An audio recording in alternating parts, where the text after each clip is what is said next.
ভাই সরকারি পলিটেকনিকে খরচ কত? তার উদ্দেশ্যে বলি, দেখুন সরকারি যে কোনো প্রতিষ্ঠানে পড়তে প্রাইভেটের তুলনায় অনেকাংশেই খরচটা কম। সেখানে শুধু মেজর যে কস্টগুলো থাকে, যেমন registration fee, form fill up, এই বিষয়গুলোই হচ্ছে খরচ থাকে। এখন আপনি যদি সরকারি পলিটেকনিকে চান্স পান, সেখানে হোস্টেল পাবেন। সকল পলিটেকনিকে যদি নেই, আপনি সেখানে হোস্টেল থাকার ব্যবস্থা আছে, সেখানে থাকার যে বাইরের কস্ট সেই তুলনায় অনেকাংশে কম। আদার্স ফ্যাসিলিটিস আছে।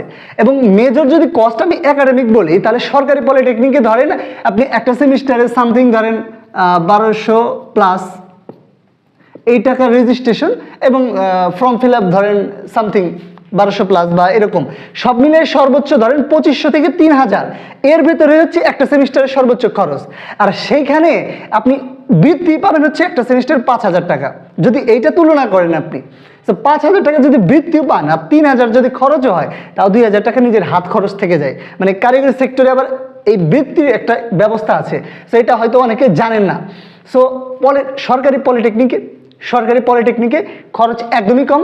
যেখানে আপনি যদি একটা প্রাইভেট পলিটেকনিকে এই 4 বছরের ডিপ্লোমা করতে যান, সেখানে মিনিমাম 60,000 টাকা জাস্ট একাডেমিক একটা কস্ট নির্ধারিত থাকে। আদার্স বিভিন্ন খরচ তো আছে।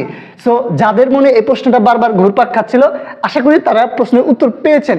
বাকি আদার্স বিষয়গুলো জানতে চাইলে বা জানার থাকলে অবশ্যই নক করবেন। সেই সাথে আমরা অনলাইন এবং অফলাইন 2025 পলিটেকনিক অ্যাডমিশন কোর্সটি চালু করেছি। যারা পলিটেকনিকে ভর্তি হওয়ার স্বপ্ন দেখেন, অবশ্যই আমাদের সঙ্গে যোগাযোগ করবেন। ধন্যবাদ।